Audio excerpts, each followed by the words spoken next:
नमः समय साराय स्वानुभूत्या चकासिति चित्स्वभावाय भावाय सर्वभावान्तरक्षिते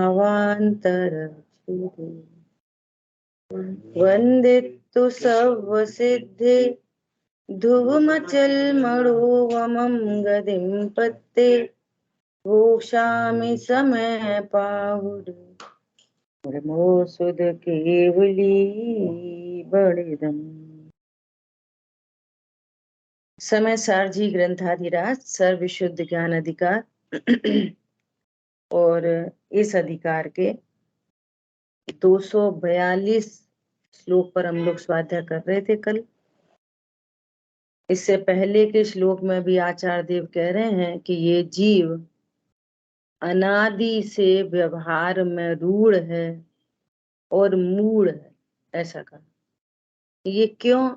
ये परमार्थ को नहीं जानता, परमार्थ को नहीं जानता और बाह्य शरीर आदि की जो क्रियाएं हैं इन्हीं को धर्म मान के बैठा है अनादिकाल से। तो ये कह रहे हैं कि इससे मोक्ष नहीं होता, अर्थात इससे सुख नहीं होता, आप सुखी नहीं हो सकोगे। अभी भी दुनिया से समझ रही है कि सुखी होने की बातें तो अलग है और धर्म अलग है। क्या कहा? धर्म तो अलग चीज है कि अपने को पूजा पाठ करना चाहिए, दया दान करना चाहिए, ये हो गया धर्म। और सुख सुख सुखी होने के लिए तो मौज मस्ती, खाओ पियो घूमो फिरो, ये मौज मस्ती है। तो सुखी तो मौज मस्ती से होते हैं। पॉइंट पकड़ में आ रहा है? और धर्म अलग चीज है। नहीं भाई, धर्म अलग हो और सुख अलग हो ऐसा है नहीं। मैं लिटरली एक ऐसे व्यक्ति से ये वाली बात सुनी जो स्वयं विद्वान के बच्चे हैं और स्वयं ही स्वाध्याय भी कराते हैं। क्या बोले? धर्म अलग चीज है, स्वाध्याय पूजा पाठ करना चाहिए, लेकिन चिल के लिए चिल, ये शब्द थे उनके। अरे ये फेसबुक व्हाट्सएप ये इंस्टाग्राम, अरे इन सबों पे भी रहना चाहिए, चिल करने के लिए तो ये चाहिए। धर्म अलग चीज है। अगर कोई अभी भी ऐसे भ्रम में हो कि सुखी होना अलग चीज है, मौज मस्ती अलग चीज है और धर्म अलग चीज है, तो वे अभी भी भ्रम में है। क्या कहा? धर्म मतलब आनंद। कैसे कैसे भजन तो बने हैं। होली खेले मुनिराज शिखर वन में मधुबन में,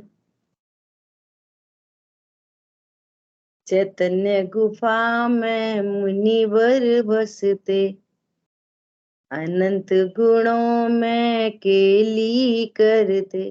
खेलते हैं, केली करते।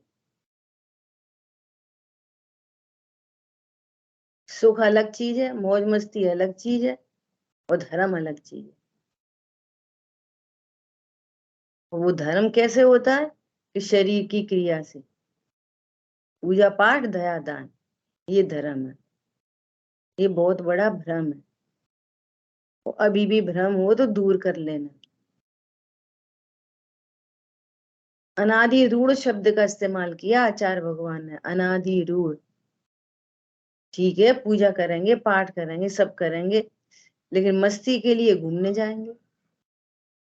हमने पूजा पाठ कर लिया, हमने दया दान कर ली, वो एक एक हमारा एक रूटीन वर्क है, रूटीन वर्क। सो हमने पूरा कर लिया रूटीन वर्क। ये पॉइंट पकड़ में आ रहा है?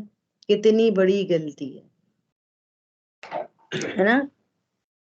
फिर अगले श्लोक में आचार्य भगवान कह रहे हैं कि तू छिलके कोई कूटता है। किसको कूट रहा है? छिलकों को ही कूट रहा है। क्यों गलती हो रही है? तंदुल को नहीं जानता है ना। ये अनुशीलन है, समय सार अनुशीलन, अगर किसी के पास है तो वो देख सकते हैं। अनुशीलन के अंदर ये श्लोक नंबर 242 कल अपना प्रश्न भी आया था, है ना, और उसी से रिलेटेड समाधान, अपन समाधान देख रहे। 242 कलश पर, 242 कलश के अंदर गुरुदेव श्री क्या कहते हैं? गुरुदेव श्री का भाव व्यक्त करते हैं 242 श्लोक। और गुरुदेव श्री क्या कहते हैं, सुनो ध्यान से। धर्म के नाम पर होने वाले महाव्रत आदि के व्यवहार में धर्म के नाम पर होने वाले महाव्रत आदि के व्यवहार में जिनकी बुद्धि विमोहित है वे वस्तुतः परमार्थ को नहीं जानते। स्क्रीन पे लगा लें, है ना, लगा लो स्क्रीन पे। भाग 5 पेज नंबर 156, अनुशीलन भाग 5 पेज नंबर 156। क्या बोल रहे हैं? वे वस्तुतः परमार्थ को नहीं जानते, वे चैतन्य मूर्ति निज स्वरूप को नहीं पहचानते। बेचारे, क्या बोल रहे हैं? बेचारे व्यवहार क्रिया कांड के फंद में ही फंसे रहते हैं, उसमें फंसे हैं, है ना।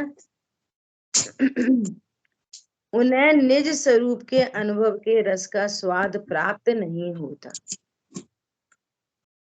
उन्हें निज स्वरूप के रस का आनंद स्वाद प्राप्त नहीं होता।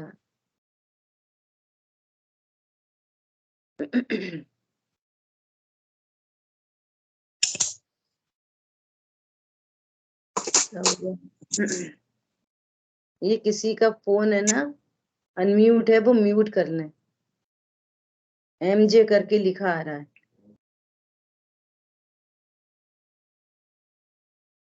अब देखो कितनी गजब की बात कह रहे हैं, सुनना बहुत ध्यान से। वे बेचारे व्यवहार क्रिया कांड के फंद में फंसे रहते हैं, उन्हें निज स्वरूप के अनुभव के रस का स्वाद प्राप्त नहीं होता। अब सुनो खतरनाक बात। वे जीव अपनी साधिक 2000 सागर की तरस पर्याय की स्थिति पूरी करके पुनः एक इंद्रिय पर्याय में निगोद की पर्याय में चले जाते हैं। ये क्या चीज होती है? साधिक 2000 सागर की तरस पर्याय, ये क्या चीज होती है? सुनो ये क्या चीज होती है। ये जीव अनादि काल से निगोद में, अनादि से निगोद में ही था, जिसको कहते हैं नित्य निगोद, है ना। हेडक्वार्टर समझो, जीव का हेडक्वार्टर क्या क्या है? नित्य निगोद। और ये जीव वहां से निकलता है। 6 महीने 8 समय में 608 जीव नित्य निगोद से बाहर निकलते हैं। कैसे निकलते हैं, क्यों निकलते हैं? दृष्टांत समझने के लिए ऐसा समझो कि इस पृथ्वी तल पर सोने की बहुत सारी खदान है, खदान में सोना पाया जाता है, तो वहां से कुछ खदानों से सोना बाहर निकलता है, योग्यता प्रमाण, ऐसा समझ लो। जैसे खदान से नेचुरल रिसोर्सेज हैं, वो कभी खत्म नहीं होते, उनमें से वो चीज निकलती रहती है। ऐसे ही जीव अपनी खदान में से 6 महीने 8 समय में 608 जीव बाहर निकलते हैं।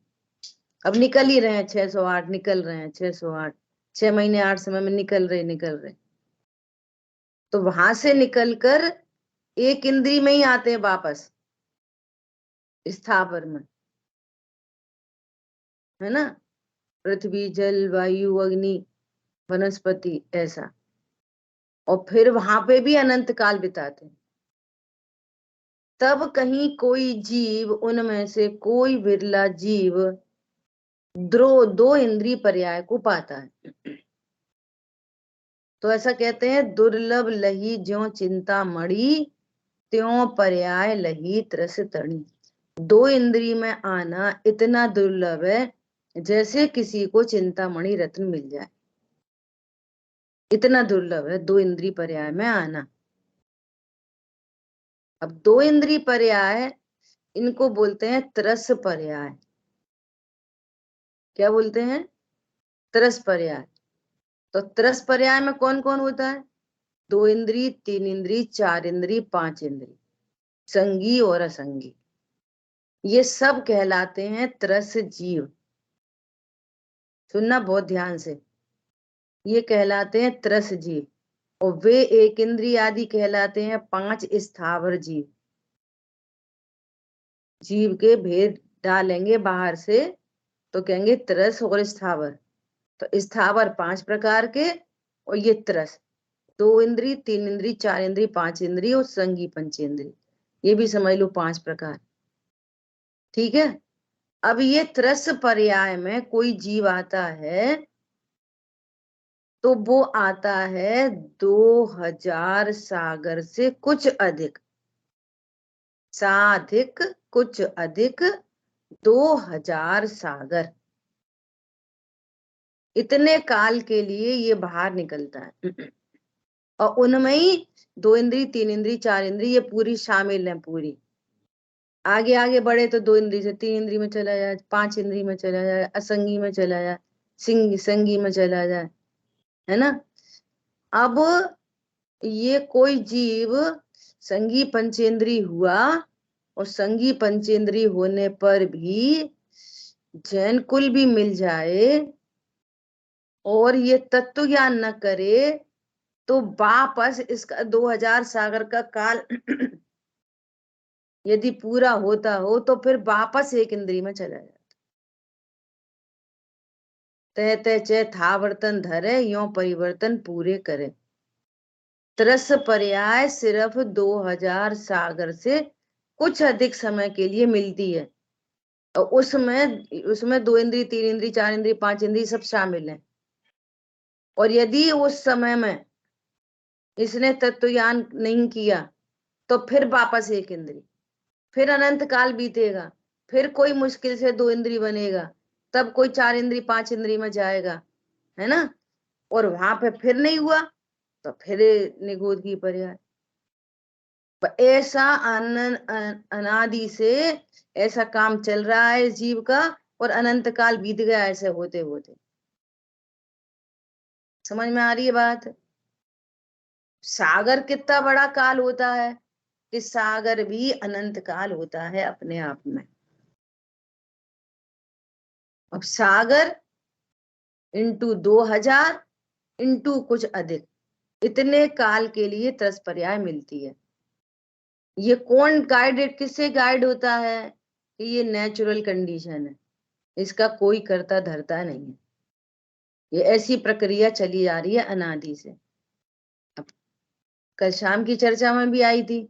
अब सागर कितना बड़ा काल होता है कि बहुत बड़ा गड्ढा, उसका एकदम पूरा माप माप है कि इतने से इतने बड़ा योजन का गड्ढा, इतना गड्ढा खोदो, फिर हाल के जन्म में भेड़ के बच्चे के बाल, उसका भी अग्रभाग वो गड्ढे में डालो, फिर पूरा गड्ढा बिल्कुल भर जाए, तब 100 दिन के बाद एक बाल निकालो, फिर 100 दिन के बाद दूसरा बाल निकालो, तो कितना समय लगेगा, पूरा गड्ढा खाली हो जाएगा।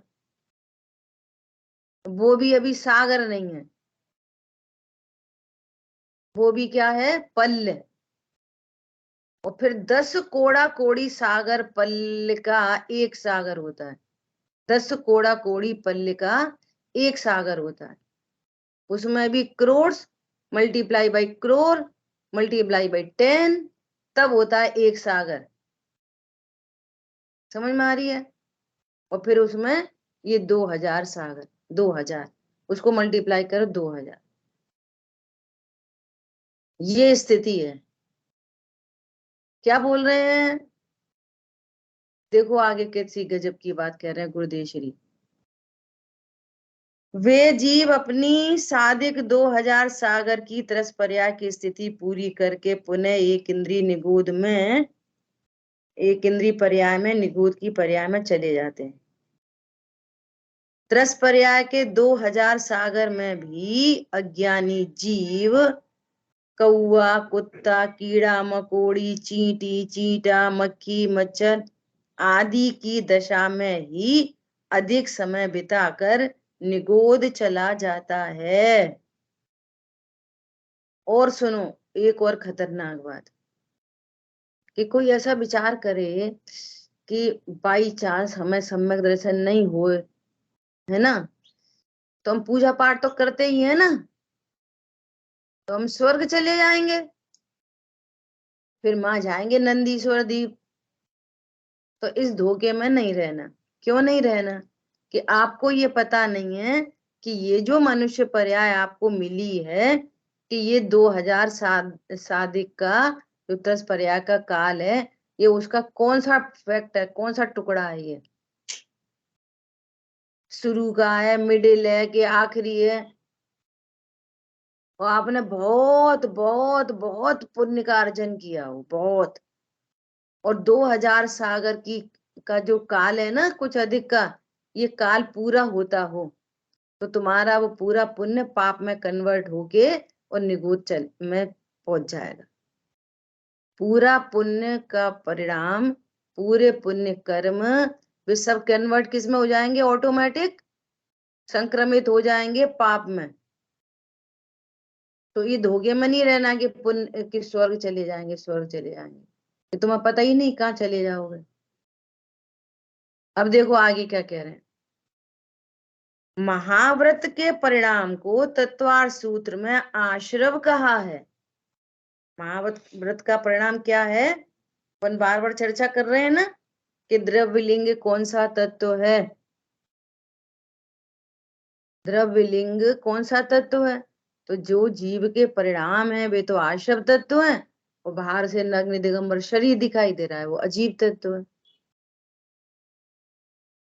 अब बहुत गजब की बात कह रहे हैं यहाँ पे, अब सुनना बहुत उपयोग लगा के। महाव्रत के परिणाम को तत्वा सूत्र में आश्रव कहा है। वे भाव दुख रूप हैं। आश्रव तत्वार्थ, आश्रव तत्वार्थ, तो आश्रव अर्थ और उसका तत्व स्वरूप क्या है? उसका दुख। तो ये 28 मूल गुण के परिणाम सुख रूप नहीं है, आश्रव होने से दुख रूप ही है और आगामी बंध के ही कारण है। मोक्ष अधिकार में उसे ही विषकुंभ कहा है। 28 मूल गुण के परिणाम को मोक्ष अधिकार में अपनी गाथाएं निकल के चली गई। इन परिणामों को क्या कहा? विषकुंभ, जहर का घड़ा। जब तक निश्चय नहीं हो रहा तब तक तो व्यवहार में रहना चाहिए, लगना चाहिए। सुनो, विषकुंभ है। हिंसा, झूठ, चोरी इत्यादि पाप के भाव तो महादुख रूप है ही, परंतु महाव्रत आदि का शुभ परिणाम भी जहर का घड़ा है। क्यों है जहर का घड़ा? दुख रूप है, आगामी बंध का कारण है, सुख का उपाय नहीं है। बोलो, तो भी करें कि नहीं करें? करें नहीं करें का मैटर नहीं, वे तो होते हैं। होते हुए शुभ अशुभ भाव को आश्रव जानो, इतनी सी बात है। करें नहीं करें जीव तो करता है, इसके ज्ञान में शुभ अशुभ भाव झलकते हैं। झलकते हुए शुभ अशुभ भाव होते हुए शुभ अशुभ भाव को आश्रव जानो, उसको सुख का कारण मत जानो। इतनी ही बात है। उससे भिन्न अंदर चैतन्य घन स्वरूप भगवान आत्मा, ये अमृत कुंभ है। कौन है अमृत कुंभ? चैतन्य स्वरूप परमात्मा। इसके आश्रय से प्रकट होने वाली जो पर्याय है रत्नत्रय, ये अमृत कुंभ है। बोलो, जब तक अपन अमृत का घूंट नहीं पी पा रहे, तब तक जहर पीते रहे तो सही है ना? बोलो, जब तक अमृत नहीं पी पा रहे तब तक जहर पीना ठीक है कि नहीं ठीक है? गजब की बात है।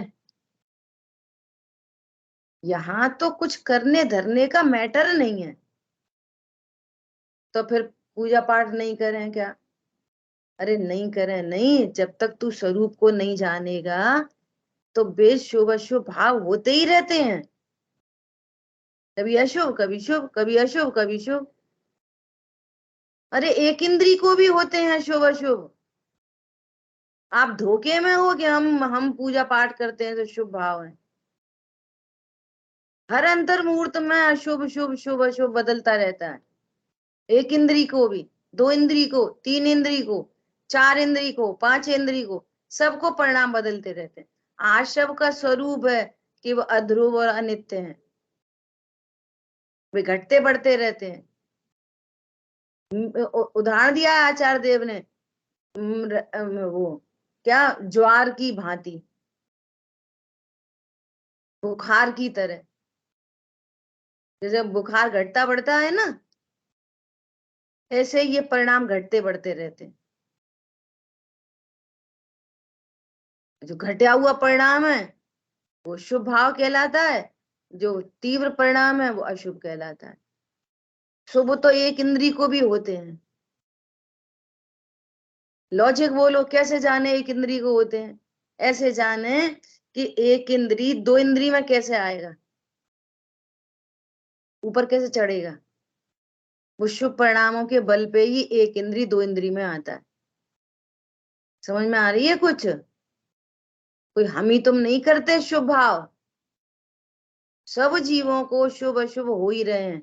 और जो अभी आपको शुभ भाव हो रहे हैं वे होने योग्य में हो रहे हैं, होने की योग्यता पड़ी है, उससे हो रहे हैं।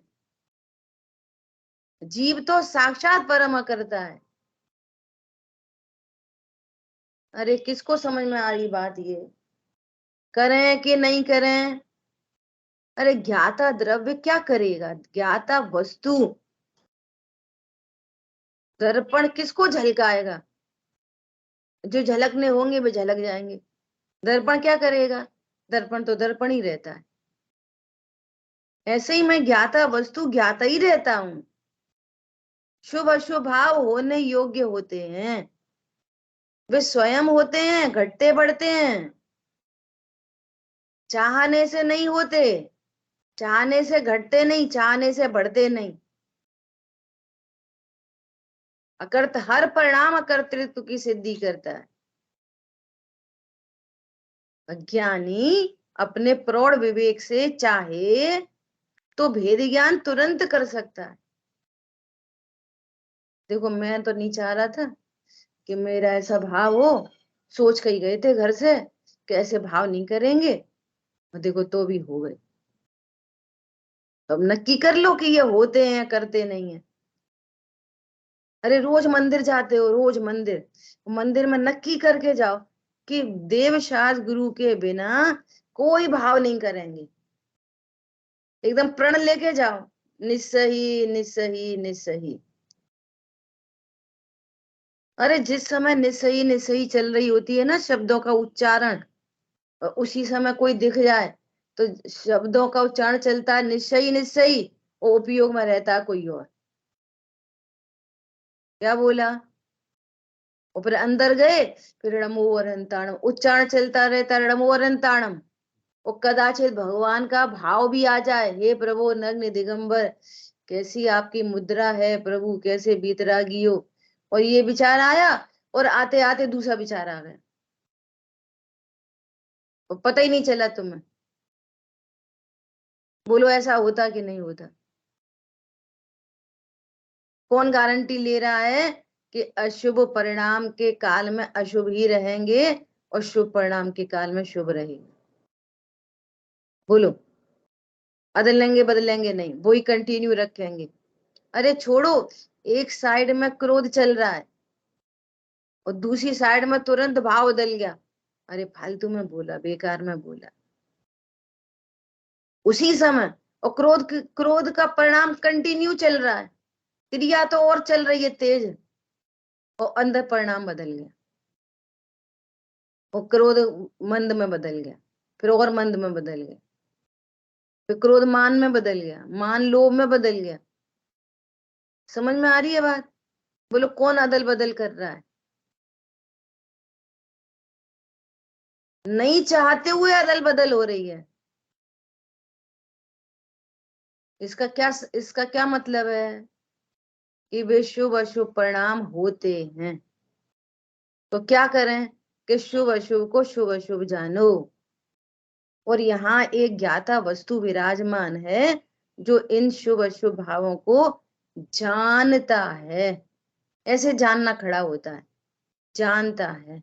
सो मैं जानने वाली वस्तु हूं, मैं चैतन्य घन भगवान आत्मा मैं हूं। ये है अमृत कुंभ, इसके आश्रय से अमृतमयी पर्याय उत्पन्न होती हैं, रत्नत्रय की पर्याय उत्पन्न होती हैं। वो मोक्ष मार्ग है। और एक बार प्रकट हुआ तो वो अंदर अंदर बहता रहता है, वो सुख शांति का दरिया चलता रहता है, जिसको कहते हैं शुद्ध परिणति। समझ में आई बात? तो शुभ करें कि अशुभ करें? बोलो। अरे आप अपनी मर्जी से अशुभ भी नहीं कर सकते, चॉइस से अशुभ भी नहीं होएगा। ऐसा देखते ना बाहर में, आने दो आज, आज तो उसे ऐसा डांटेंगे। ये क्या तरीका है बात करने का? डांटेंगे, डांटेंगे, परिणाम चल रहा है, क्रोध करेंगे, क्रोध करेंगे, क्रोध, और व्यक्ति सामने आया, परिणाम बदल गया। बोलो होता है कि नहीं होता है ऐसा? तो अकर्तृत्व की सिद्धि हो रही है कि कर्तृत्व की सिद्धि हो रही है? हो रही ना कर्तृत्व की सिद्धि। तो शुभ अशुभ दोनों परिणाम आश्रव हैं। ये नक्की करो, ऐसा निश्चय मत करो कि ये शुभ भाव हमारे को कुछ अच्छा फल देंगे, धर्म करा देंगे। गुरुदेव श्री कहते कि लहसुन खाओ और केसर की डकार आए। हो सकता है ऐसा? बहुत लोगों को अभी भी ऐसा भ्रम रहता है कि अपन तो पूजा पाठ करते रहो, व्यवहार करते करते निश्चय प्रकट हो जाएगा। कहाँ से प्रकट हो जाएगा? जादू मंत्र है कि नहीं? भगवान भी देख रहे कि ये बेचारा 20 साल हो गए इसको पूजा पाठ करते, दयादान करते, अब तो इसको निश्चय प्रकट करवा दो। ऐसा कोई मामला है क्या? व्यवहार करते करते निश्चय प्रकट हो जाएगा? अरे जीवों को तो अभी वास्तव में निश्चय व्यवहार का ही स्वरूप भी नहीं पता ढंग से, क्या है निश्चय और क्या है व्यवहार। पूजा पाठ व्रत नियम षट कर्माणी दिने दिने, ये सब निमित्त हैं। तुम ये प्लेटफॉर्म समझ लो, ये प्लेटफॉर्म है, यहाँ पर आकर तुम तत्व ज्ञान की ट्रेन में बैठ सकते हो बस। तो मंदिर पूजा पाठ के द्वारा तत्व ज्ञान करना, क्या करना? तत्व ज्ञान। नहीं तो वे शुभ परिणाम सारे कन्वर्ट होके और पता नहीं चला निगोद पहुंच गया। इतनी बड़ी बात है ये। सुनो क्या कह रहे हैं, अतीन्द्रिय आनंद के रसिक पुरुष उसके अनुभव रस का पान करते हैं, परंतु व्यवहार में मुग्ध जीवों को अंतर्दशा की खबर नहीं है। वे बाहर की शरीर की क्रियाएं देखकर उन शरीर की क्रियाओं में ही ममत्व धारण करते हैं। शरीर की क्रिया प्रॉब्लम नहीं है, ममत्व प्रॉब्लम है। ये शरीर की क्रिया मेरी है, मैं कर सकता हूं, ये अच्छी है, ऐसा करने से मेरा कुछ अच्छा होगा। और अत्यंत अभाव की चर्चा करो तो बोलेंगे हाँ जीव में और शरीर में अत्यंत अभाव है। तो अत्यंत अभाव समझ में आया है क्या? एक तरफ बोलते हैं अत्यंत अभाव, एक तरफ कहते हैं कि मैं करता हूं, और एक तरफ कहते हैं कि अगर नहीं करेंगे तो क्या फिर पाप करेंगे क्या? भैया नीचे नीचे क्यों गिरते हो? इस प्रकार इस कलश में यही कहा गया है कि छिलके सहित चावलों को धान कहे जाने के कारण कुछ ना समझ जगत जन यह नहीं समझ पाते कि खाने योग्य तो चावल ही है, उसका छिलका नहीं। उसी प्रकार मुक्ति प्राप्ति की कामना करने वाले कुछ अज्ञानी जन बाह्य क्रिया, शुभ भाव और रत्नत्रय परिणति, इन सभी को मुक्ति का कारण कहे जाने के कारण सभी को एक सा ही मुक्ति का कारण मान लेते हैं। इस भेद को नहीं समझते कि मुक्ति का वास्तविक कारण तो एकमात्र निश्चय रत्नत्रय ही है। नग्न दशा, अजीव और शुभ राग तो निश्चय से सहकारी होने से व्यवहार से मोक्ष मार्ग कहे जाते हैं, वे वास्तविक मोक्ष मार्ग नहीं हैं। सम्यक ज्ञानी जीव इस बात को अच्छी तरह से जानते हैं। हरी बात ख्याल में? कहे जाते हैं, व्यवहार से कहे जाते हैं। बोलो कितना स्पष्ट एकदम।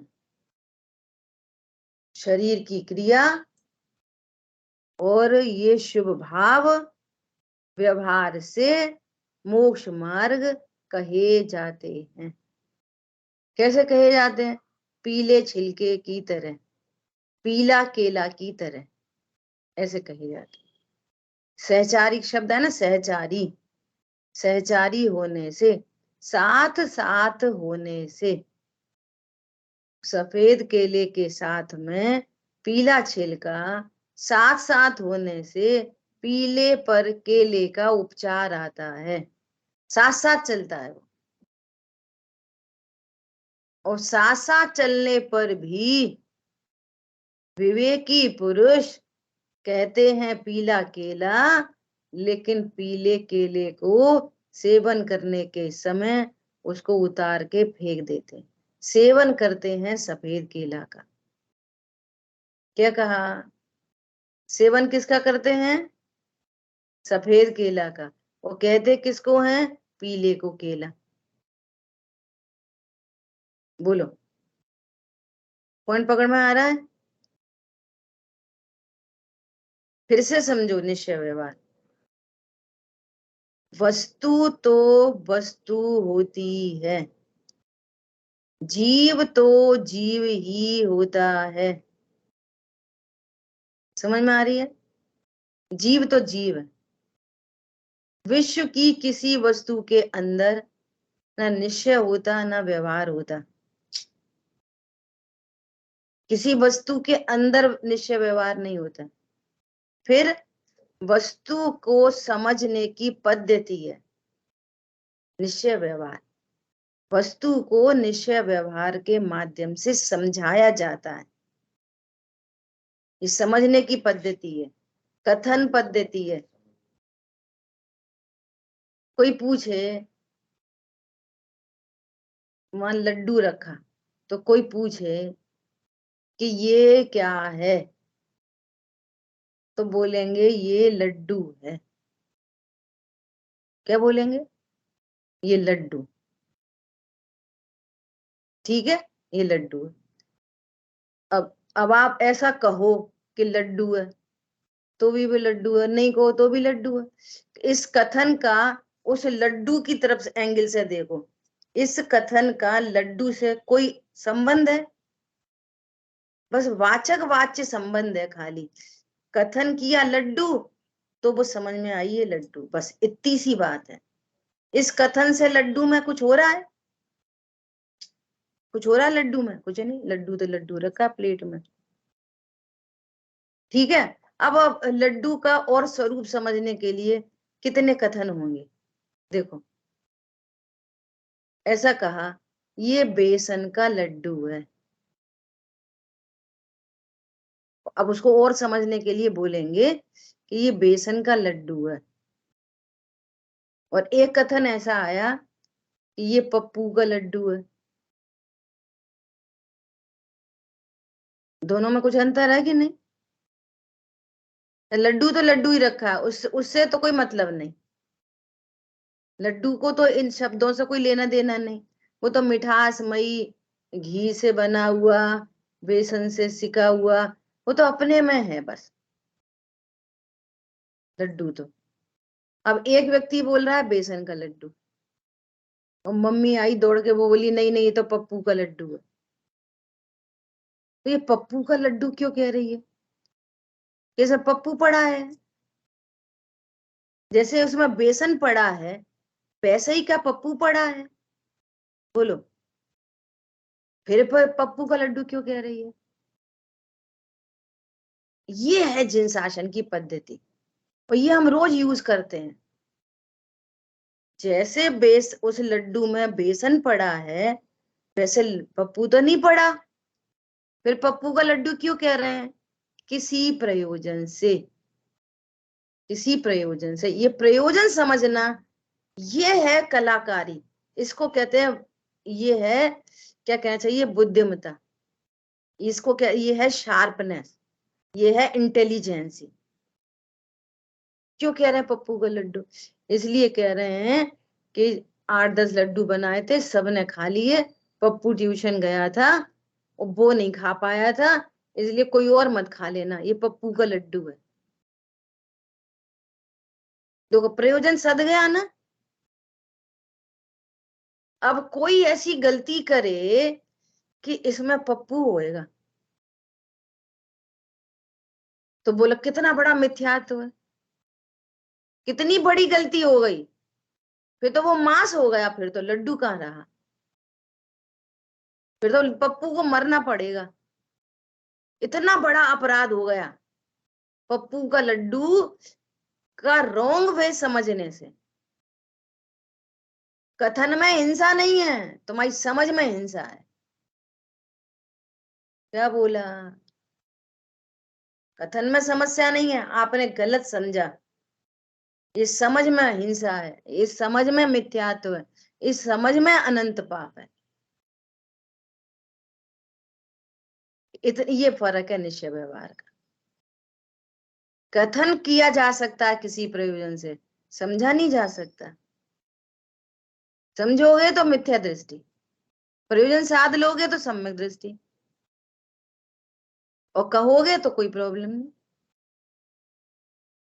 अब सुनो, अब किसी ने बोला कि अच्छा, तो अगर, अरे ये तो पता है दिल्ली का लड्डू है। कहाँ का लड्डू है? दिल्ली का। अब लड्डू में दिल्ली है, अब कोई फेमस है दिल्ली का लड्डू, मथुरा के पेड़े, तो पेड़ा में मथुरा होता है? पेड़ा में चले जाओ, घुस जाओ, घूमे आओ, वहां मंदिर चले जाओ रहा उनके, कृष्ण जी के। लड्डू में कृष्ण जी का मंदिर मिलेगा पेड़ा में? मथुरा का पेड़ा, तो मथुरा के पेड़ा में मथुरा है, दिल्ली के लड्डू में कुतुब मीनार है। बोलो। और इन सब को हम लौकिक में समझते हैं, लेकिन यहीं पे ज्ञान को खो बैठते हैं। व्यवहार से तो है, व्यवहार से तो है, तो फिर उतना तो करें ही तब तक। ये मिथ्यात्व। कितने कथन हो गए? ये कथन झूठा है? नहीं, कथन सही है, तुम्हारी समझ झूठी है। दिल्ली का ही लड्डू है ये, दिल्ली से ही आया है, वो फेमस दुकान से आया है। अब बच्चे ने आधा खाया और आधा छोड़ दिया। 100 रुपए का लड्डू है, बर्बाद मत करो। 100 रुपए का लड्डू, तो 50 रुपए मिल जाएंगे लड्डू के, आधा बचा है सो।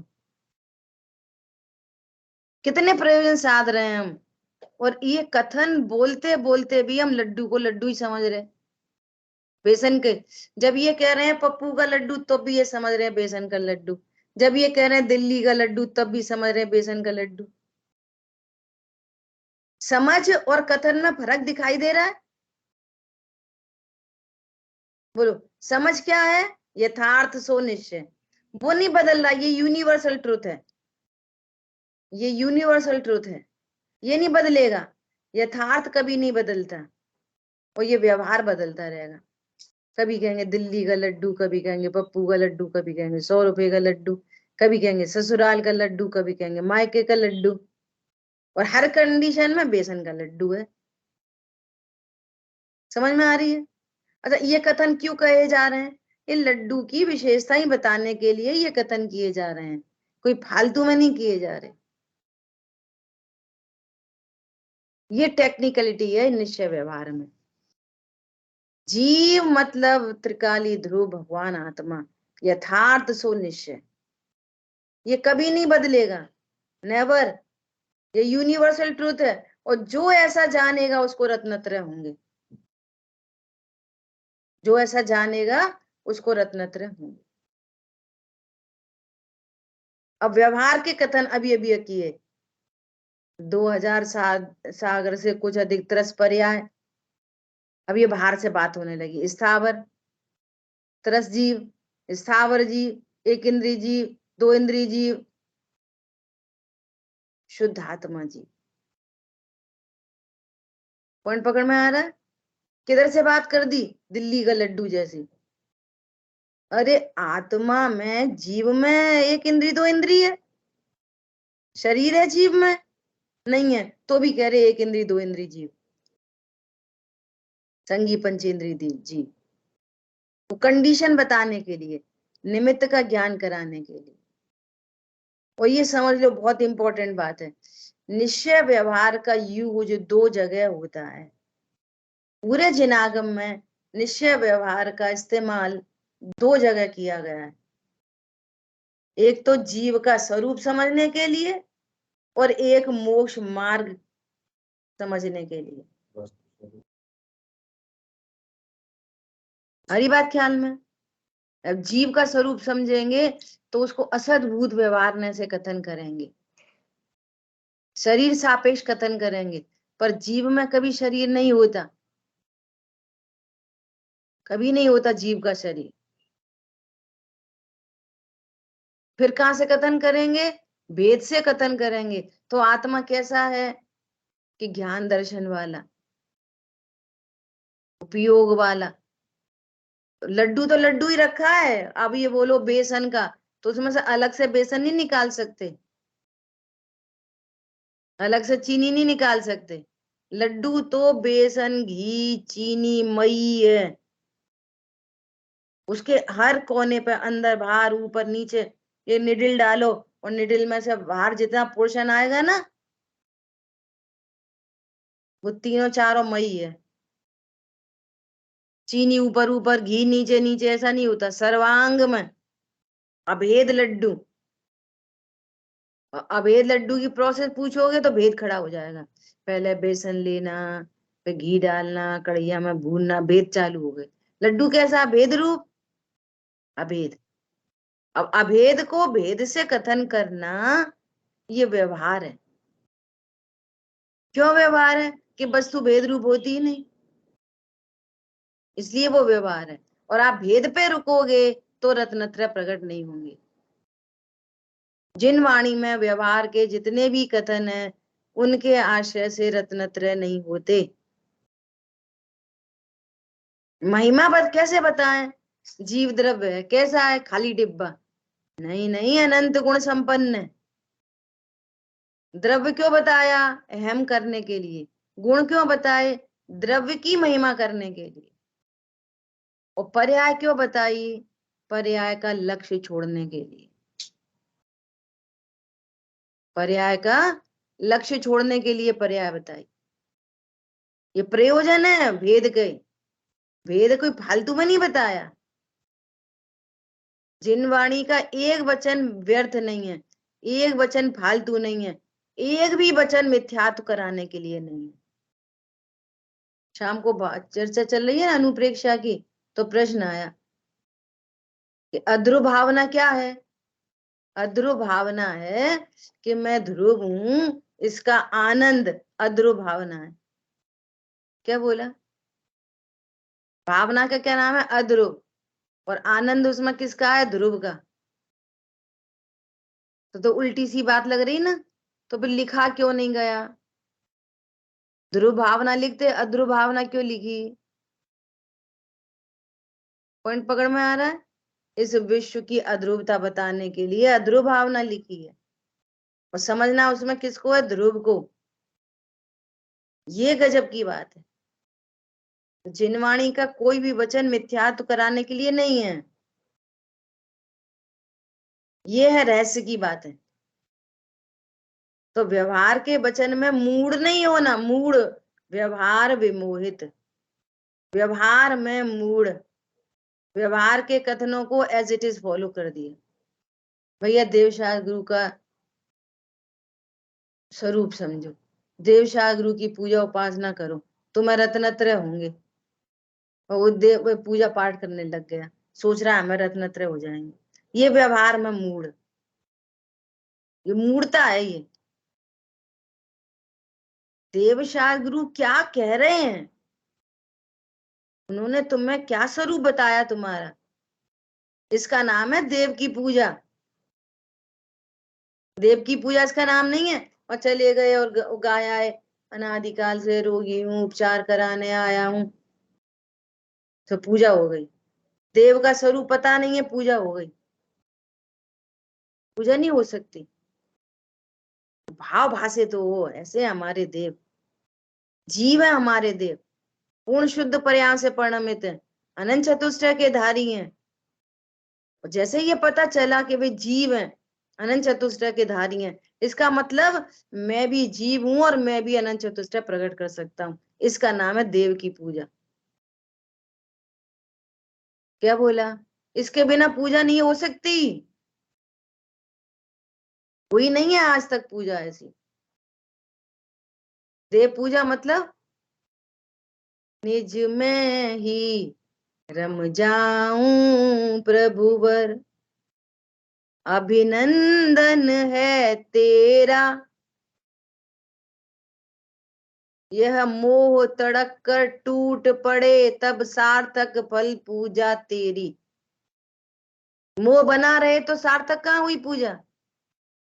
रोज पूजा कर रहे, मोह बना है तो पूजा हो रही है, और पढ़ खुद ही रहे हैं, यह मोह तड़क कर टूट पड़े, तब सार्थक फल पूजा तेरी।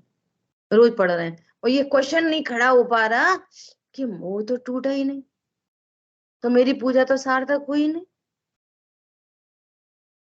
और फिर दूसरे दिन फिर बोलिया है भगवान से, तो समझ रहे हम भगवान कुछ कर देंगे। भैया तुम्हारे भरोसे पारसनाथ,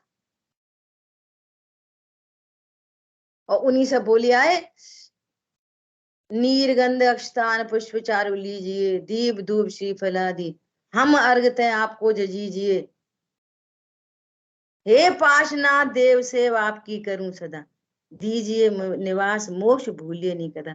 तुम्हारी जिम्मेदारी, ये हमने चढ़ाया बादाम, तुम्हारी जिम्मेदारी नहीं। उनसे कह के आ गए, दीजिए निवास मोक्ष भूलिए नहीं कदा, भूलना नहीं। भगवान से बोल के आ गए। ओम ह्रीम श्री पाशनाथ जनेन्द्राय, अनर्घ पद प्राप्त है, अर्घम निर्पामिति। काम खत्म, उनकी जिम्मेदारी। उल्टा साथिया बनाया है, उनकी जिम्मेदारी। कुछ बांधे आए 3 गांठ, तुम्हारी जिम्मेदारी। हम कोई फालतू में आ रहे रोज पूजा करने? बोलो, ये मूर्ता है, मूर्ता है ये। मूर्ता शब्द भी ऐसा लग रहा कोई विशेषण दिया है।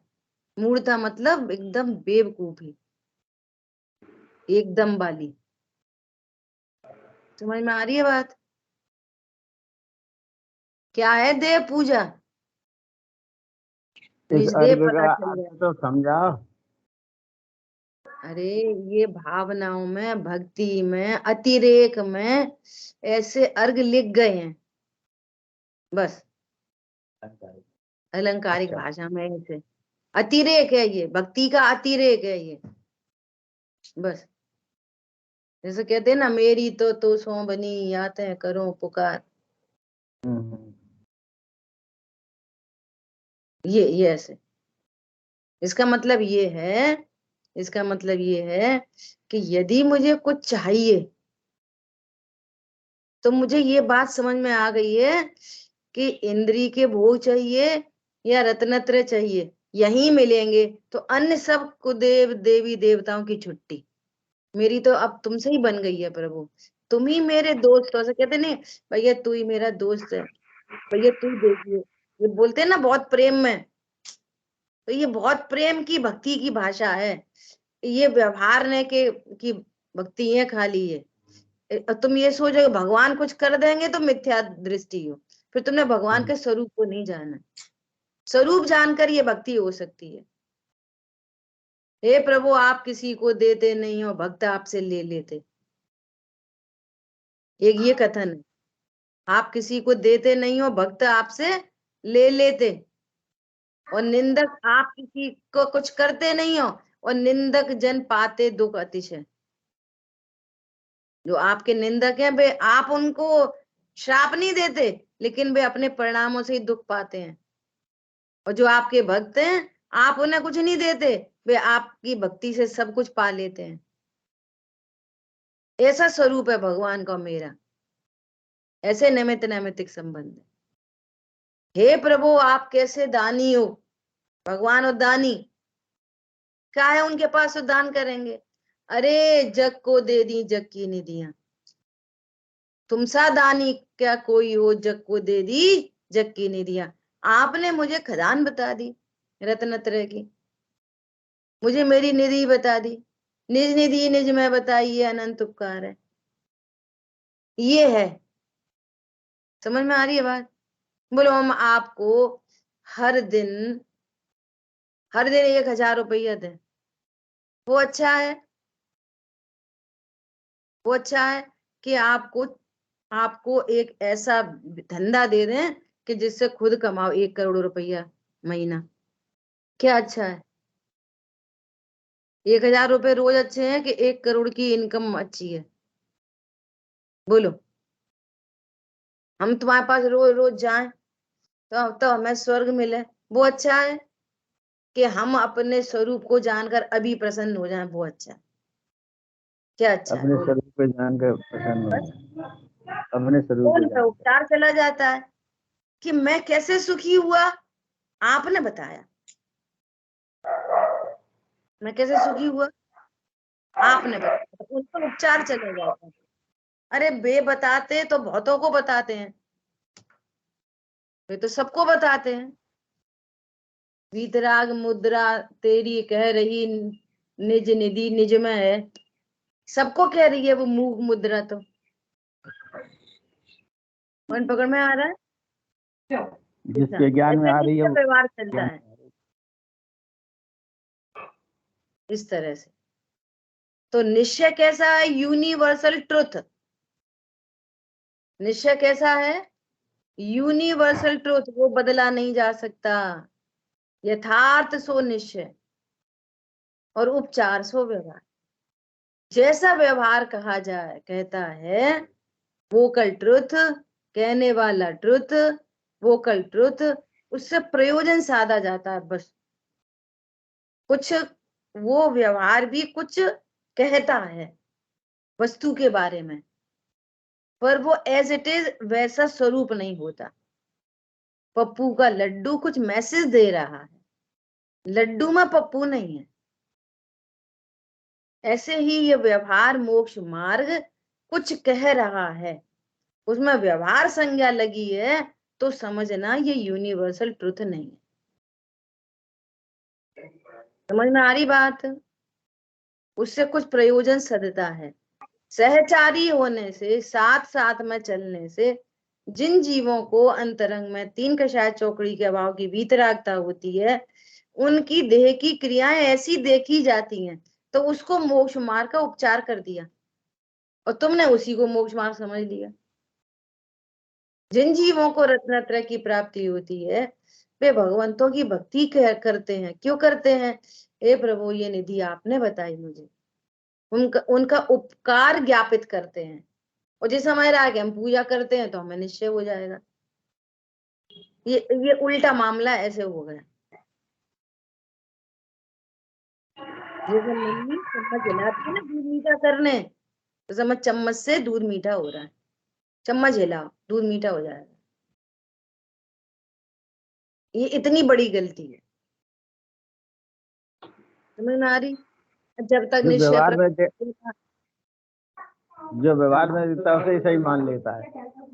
हाँ, इसलिए बार बार कह रहे हैं कि तू परमार्थ को नहीं जानता, तू परमार्थ को नहीं जानता।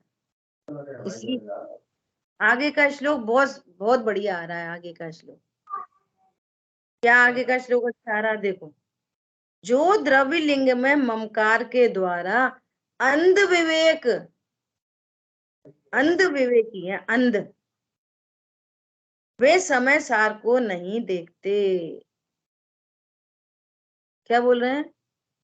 अंधे अंधे अंधे अंधे।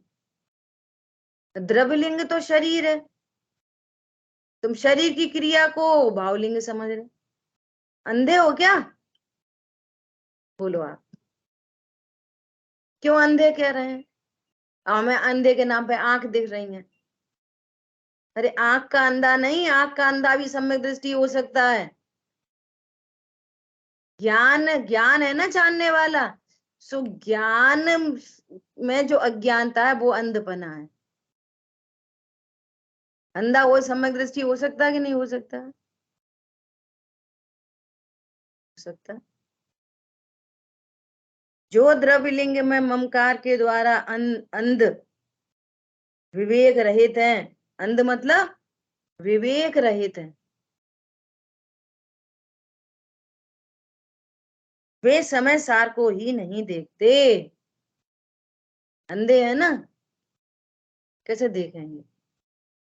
समय सार को नहीं देखते, जानते ही नहीं जीव नामक पदार्थ को। तो क्या करते हैं? क्योंकि इस जगत में, सुनो अब बहुत गजब की लाइन आ रही है, क्योंकि इस जगत में द्रव्य लिंग तो वास्तव में अन्य द्रव्य से होता है, जीव द्रव्य से द्रव्य लिंग होता ही नहीं है, वो भिन्न द्रव्य है। क्या बोला? जो द्रव्य लिंग है वो कौन सा द्रव्य है? अजीव और आश्रव। चर्चा चल रही है शुरू से। द्रव्य लिंग में कौन कौन से तत्व हैं? अब सुनो, कोई ऐसा विचार कर सकता है आश्रव तो अपनी पर्याय है, आश्रव तो अपनी पर्याय है। सुनो, आगम में शरीर को भिन्न द्रव्य कहा जाता है, और अध्यात्म में तत्वों को भिन्न भिन्न द्रव्य कहा जाता है। तभी तो वो 7 बन गए, 7 तत्व। जीव तत्व अलग है, आश्रव तत्व अलग चीज है। तो आश्रव तत्व क्या है? भिन्न द्रव्य। ये अध्यात्म में तत्वों को भिन्न भिन्न कहा जाता है, आगम में द्रव्यों को भिन्न भिन्न कहा जाता है। ये आगम और अध्यात्म में बहुत बड़ा अंतर है।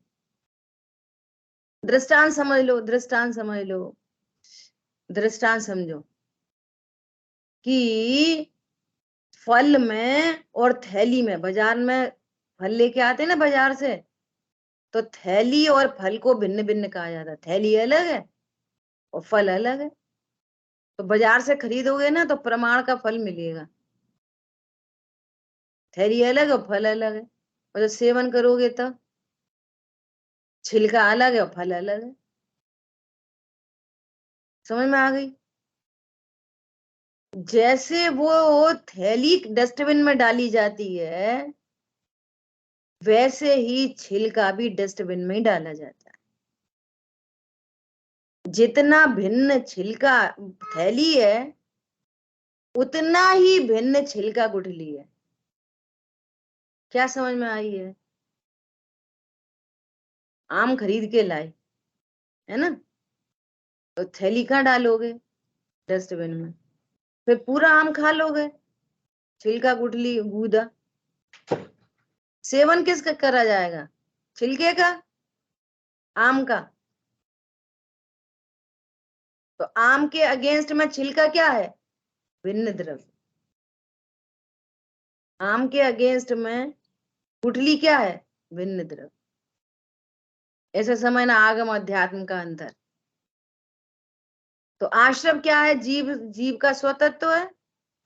नहीं, भिन्न द्रव्य। जीव सुख स्वरूपी है और आश्रम दुख स्वरूपी है। उनके स्वरूप में भेद है।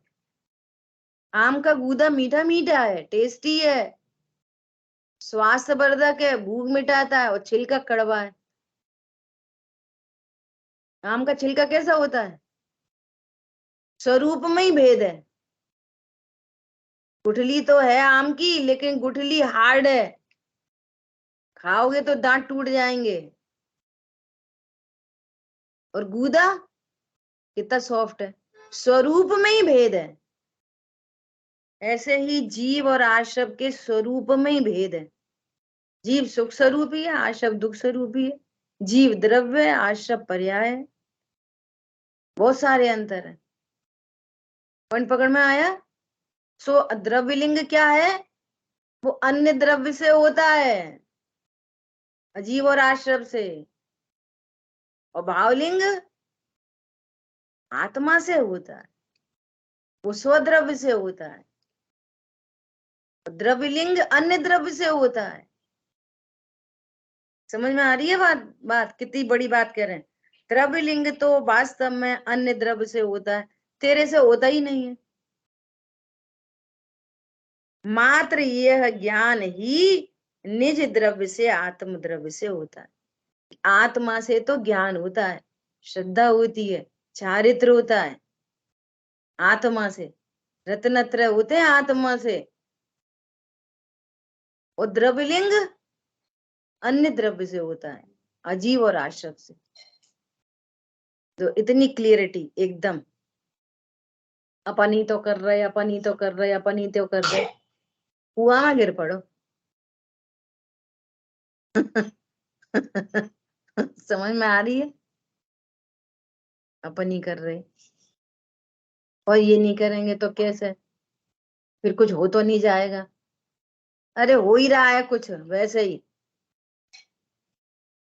अब तो कुछ नहीं हो उसकी बात है। अब तो,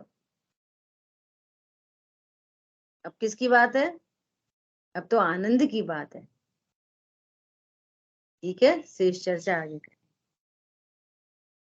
जिन वाणी के ज्ञान से सूझे लोकालो, तो वाणी मस्तक नम सदा दे तुम।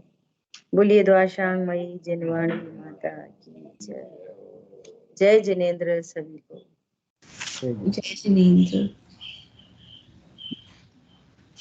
सभी को जय।